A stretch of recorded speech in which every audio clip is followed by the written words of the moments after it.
i da prijeđemo na ono zašto i što očekujete. Ne, čitate mi Bukovcu, gospodine župane. Ne čitaj na Bukovcu? Da, oprostite, samo malo.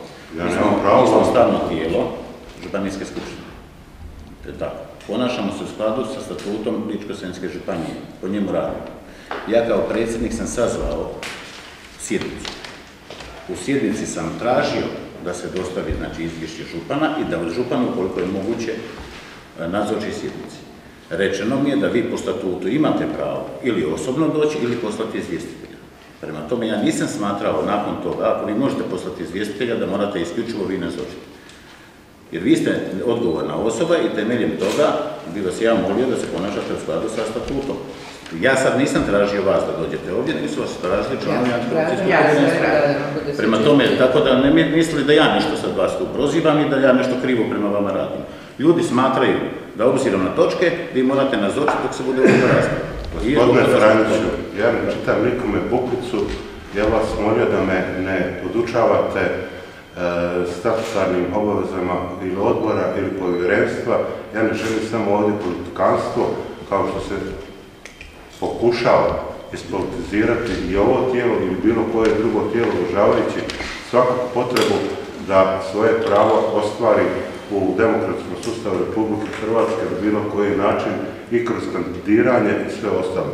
Ja ne želim kompromitirati ni jedno tijelo koje je u sustavu ili ga imenovala županijska skupština, pa tako ne ovo, nego sa potpunim uvažavanjem sam došao ovdje.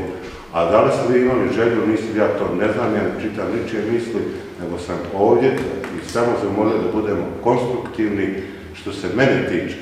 A vi sve unutar sebe, bez ikakvoga moga, koliko ste krivo razumjeli, pod navodnicima, bilo kakvog pritiska, da će ja utjecati na vaša nikako, ni na vas predsjedniče, a ja nisam ni znao vaše želje, da li ste vi željeli, niste li željeli, to može biti neka druga stvar, a da ste pismeno uputili na kabinet župana, da je potrebno moja nazočnost dakako da bi se oduzelo ovdje. Dobro, evo, ja se ispričavam za iduću sjednicu, ću vas ja osobno za iduću sjednicu, ako ja budem smatrao, ali znači ponovno se vraćam na ovo što je gospođa Rajković sada postavila, pitanje, ko meni daje pravo da ja samostalno donosim odluke, to se sad otprilike da ne istupam između toga. Znači, evo sad je gospoda su iz antikorupcijskog povjerenstva vas tražila, pa smo zajednički donesli odluku da dođe. Što se tiče nastupanja, oprostite, ja bi sad mogao samo gospođi Rajković nisam odgovorio, dakle, ja nigdje nisam nastupao ispred antikorupcijskog povjerenstva, nego sam rekao jednu stvar, da sjednica nije održana. Nije održana. A statutom sam ja definiran kao osoba, znači predsjednik, i mogu govoriti kao predsjednik. I to nije bio zaključak u svoje ime. Ali to nije bio zaključak niti sjednice naše, odnosno povjerenstva, niti je sjednica održana. To sam ja javno rekao. Toliko da se zna. Da, toliko da se zna, iza toga ja stojim.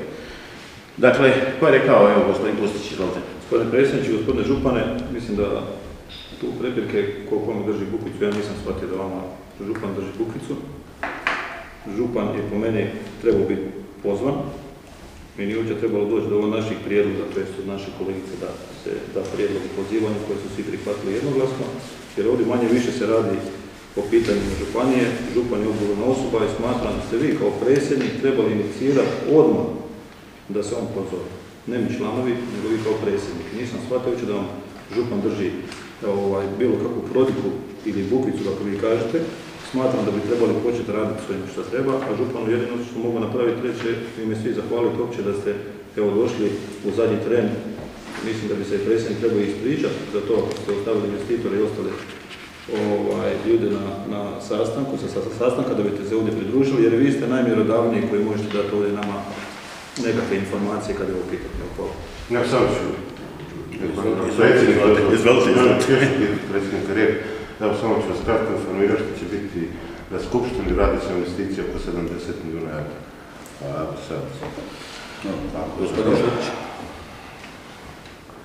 Hvala gospodine predsjedniče, poštovani članovi vijeća, gospodine župane, tajnice. Ja sam se odazvao sjednici ovog tijela jer smatram da je to vrlo važno tijelo i smatram da bi bilo dobro da, kako je predsjednik povjerenstva predložio dnevni red, bilo bi dobro da mi izglasamo dnevni red i da počnemo sa sjednicom službeno. A zaista mi se da primijetiti, gospodine predsjedniče, da ovdje, da li vi to namjerno ili je to vaš način rada, meni je zaista nepojmljivo da sazivamo sjednicu povjerenstva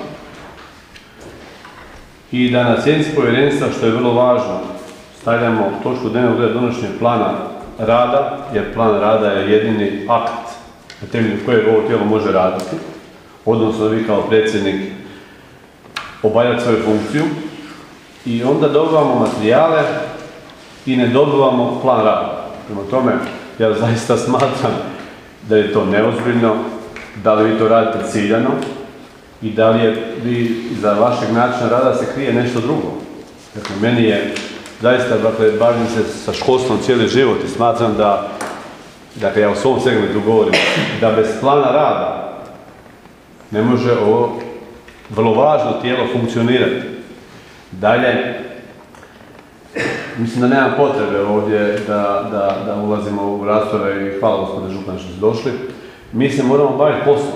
Ja ne znam, dakle, kao osoba koja sam došla danas ovdje, ja od ovih svih točaka mislim da je dobro porezana točka broj 2, odnosno broj 1, ako zapisnik eliminiramo plan rada, i šaljete nam poziv iz ovdje nas, a nemamo plan rada. U svakom normalnom tijelu, civiliziranom radu, se šalju materijale 7 dana unaprijed, ili ako je u poslovniku drugačije to predviđeno, usaglašava se plan rada, usaglašava se sa tijelom u kojem mi djelujemo i dolazimo na sjednicu oko toga.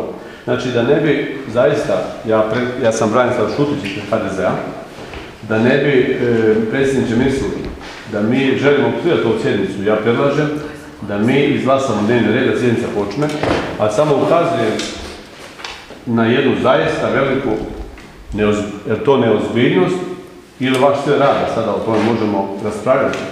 I žao mi je zaista, mislio sam se ne odazovem na sjednicu, ali zaista mislim da je naša obaveza da se odazovemo, a onda tijekom dnevnog reda molim vas da raspravljamo o postojećim točkama. Dobro. Što se tiče toga zašto niste dobili materijal, znači tajnica antikorupcijskog povjerenstva je gospođa Katarina Fajdić, ja sam s njom razgovarao prošli tjedan plana rada i tražio da se materijali dostave. Meni je odgovoreno, dakle, upravne poslove našeg tijela vodi tajništvo županije, ne ja kao predsjednik, samo malo.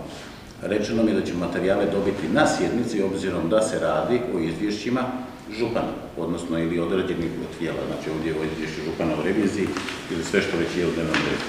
Tako mi je rečeno, da materijale nećemo dobiti prije, da ćemo ih dobiti na sjednici. Samo malo da završim, puno pitanja ste postavili. Što se tiče plana rada, dakle, je istina je da smo gospođa Katarina i ja usaglasili kao predsjednik i potpredsjednica da se taj plan rada treba donesti. Međutim, osnovni dokument po kojem mi radimo je akcijski plan koji je donešen na zadnjoj sjednici, a ona je održana 19. srpnja 2016. godine. To vam je taj dokument koji su dobili svi članovi skupštine. U njemu je točno definirano što mi radimo.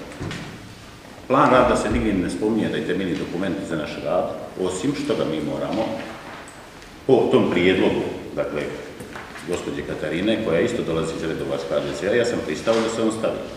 Ali, da bismo usvojili bilo kakav plan rada, u antikorupcijskom planu nije ni predviđeno oblik financiranja našeg tijela. Kako ćemo raditi ako se danas ne dogovorimo? Ako se danas ne dogovorimo, kako ćemo financirati, što ćemo financirati? Dakle, mi bi danas trebali od točkom, što sam ja i predložio malo prije na dnevnom redu, pod točkom 2, da se donese odluka o tome da bi trebali zatražiti potrebite sredstva iz županijskog proračuna. Bez toga mi ne možemo funkcionirati. A to radi se osim toga o planu rada za 2017. godinu. Radi se o planu rada za 2017. godinu. Ko je predložio, gospođa Rajković ili Stjepan Čačić, da se ukloni taj točka, neko malo prije? Stjepan Čačić je predložio. Dakle, mi možemo raspraviti, da sad vodimo raspravu o dnevnom redu. A što vi predlažete sad na tom dnevnom redu? Ja sam objasnio ovo što ste me pitali. Dakle, moja greška nije. Greška je tajništvo. Ja ispred HDZ-a predlažem i nama je u HDZ-u vrlo važno da se ova sjednica održi, da se dnevni red koji se vi predloži izglasa i da kad dođemo na točku o kojoj sam ja govorio, da na toj točci kažem ono što smatram. A ovo što vi govorite, akcijski plan je globalni, a plan za 2017. godinu je operativni. U segmentu godine. Prema tome, da ne bi sad isto da vam ja govorim Bukovcu, dakle ovo je forma svakog plana. I hvala vam što ste me upoznali za akcijski plan, ja za njega znam, ali govorimo o planu za 2017. godinu koji ste vi stavili u dnevni red i koji ste vi potpisali. Prema tome, molim vas, zaista molim člana povjerenstva, ajmo započeti sjednicu službeno i nama je u Hrvatskoj demokratskoj zajednici važno da se ova sjednica održi, da se našoj županiji ne nanosi šteta na ovakav način u bilo kojem segmentu. Mi smo perspektivna županija i molim zaista, evo, vi ste pozvali medije i važno je da zaista pokažemo jedan zajednički cilj, a to je da počnemo sa sjednicom službeno. Pa ćemo tijekom sjednice govoriti o točno ne ove. Dnevni red usvajanja. Mislim, ja ne želim se braniti, ali moram se braniti. Ovo nije greška tajništva. Tajništvo sve materijale pripremilo koje mogu.